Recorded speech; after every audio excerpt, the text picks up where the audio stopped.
Okay, I didn't know where I was going to do this, but it's in the stadium where I'm sitting because I'm just waiting for everybody to file out. Certainly not in my bathroom. It's not that bad a game. Listen, it was an ugly game all around, but the thing to think about it is it was an ugly game for Minnesota, and they're in their 7th year with their coach, and it's our guy's first year, so I wouldn't get that upset about it. There's certainly a lot of questions that could be asked about it, like why was the guy you put third on the depth chart in the game with 5 minutes left, and he was third because he was fumbling, and where was Gabe Urban most of the night? And that's probably a huge question that I would ask if I was a presser guy. And then the other question is, I think it was late in the third or early in the fourth, Nebraska's defense gets the ball back for Nebraska, and you're thinking, maybe there was 8 minutes left in the game.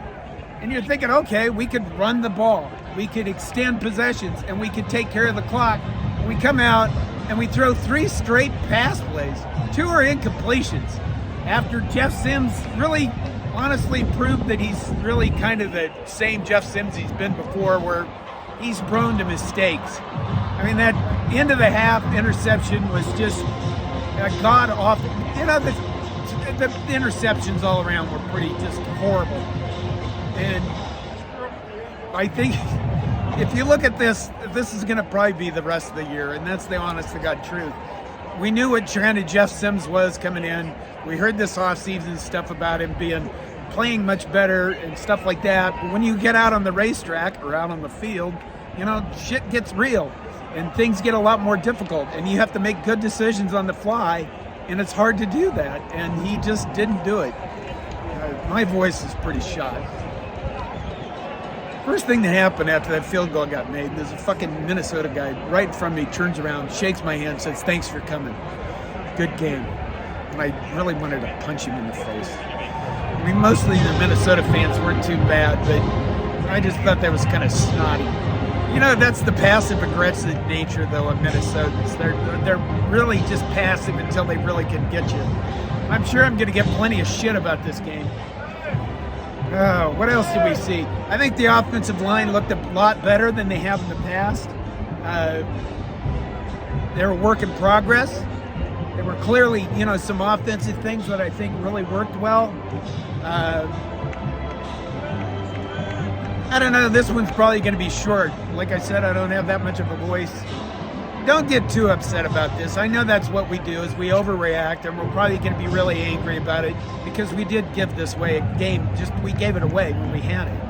And, you know, Ramirez Johnson's return was beautiful.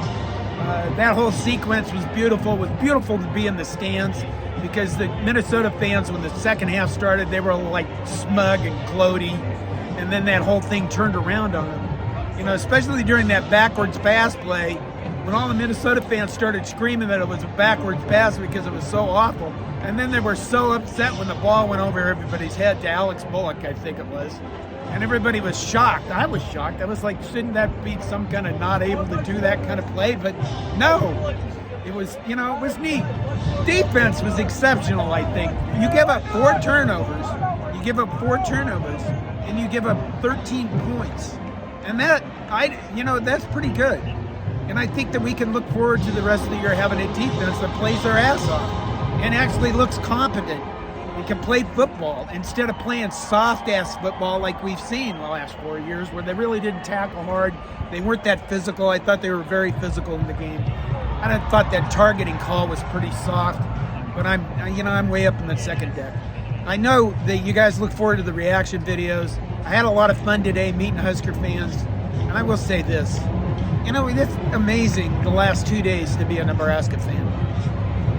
The whole volleyball set the world record thing, unbelievable. Just beautiful that we're in this together and we all get this together. And then today, you know, I went to Lions Club downtown Minneapolis, and that was packed full of Husker fans. Went over to the Minnesotans for Nebraska gathering in St. Paul. A lot of Husker fans there, a lot of Husker fans all over the place. I love you people, and I thank you for your support, and I'm going to now try to get this uploaded. I'll go home and watch this game again, probably. And I'll probably have more commentary, as you know, later on. But thank you for your support. Go Big Red. And you know what? Keep the faith. We got wins coming up. Another one-score loss, though. You really wanted it, and it was right there, and it went away. Shit. All right, that's enough. Go Big Red.